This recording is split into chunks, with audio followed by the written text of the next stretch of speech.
James was cross. The fat controller had sent him to collect Welsh coal for Henry. "It's not fair.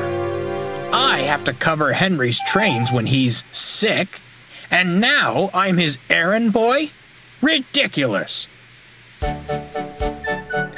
When the Welsh coal arrived, Henry was delighted. He'd never felt so well in his life. The fat controller had signs placed near the coal bunker, which read, "Special Welsh coal, for Henry only." The other engines understood and respected this. All except James.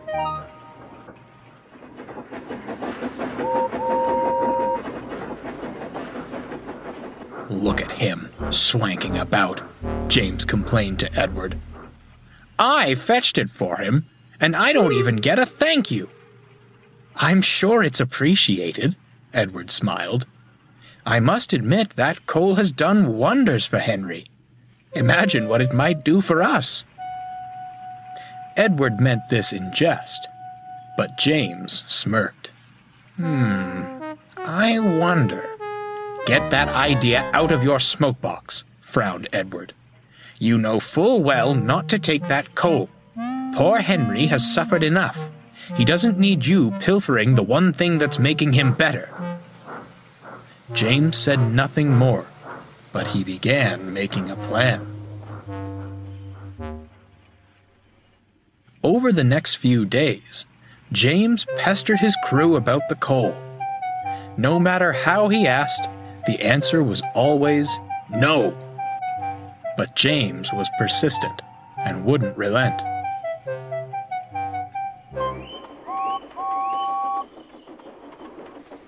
"He's insufferable," grumbled the driver. "Perhaps we should just give him some."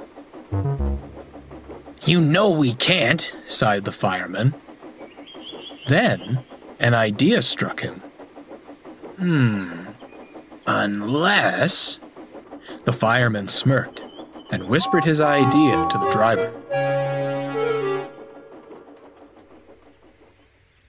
Next morning, James's crew came early to the sheds.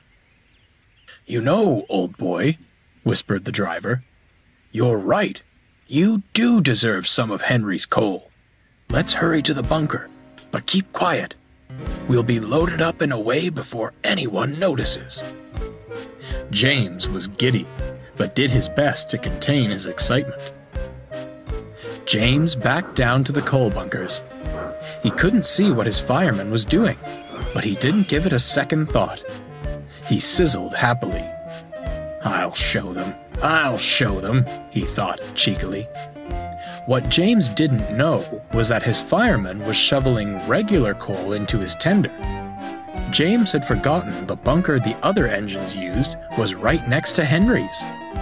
Soon, the fireman was finished. "Right, James," he said. "Off we go." James puffed away, as quickly and quietly as he could. He arrived at the big station full of pride. He had plenty of steam, and was so early that his train wasn't ready. "Never mind," he scoffed. "I'm so strong, I'll have this sorted in no time." James set to work, smoothly shunting the trucks in line. The trucks were surprised, but didn't want to jeopardize the newfound respect they were receiving. Soon, all was ready, and the guard blew his whistle. Here we go, James chortled. The trucks couldn't have held back if they wanted to. James took off like a rocket.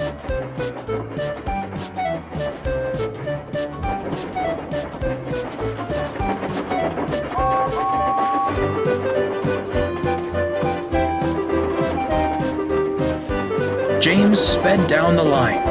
Hillsides and houses were a blur, and children pointed in amazement as he passed. "Perhaps this wasn't such a good plan," remarked the fireman. The driver, trying to keep his balance, said nothing. James was early at every station, made no fuss about shunting and seemed to leave as quickly as he came. Every passing engine was quite surprised. By the end of the afternoon, James arrived back at the big station. He was sizzling in a siding, feeling very pleased with himself. "Couldn't be better," he smirked. "Why waste that special coal on an engine like Henry when I make much better use of it?" "I beg your pardon?" James gulped.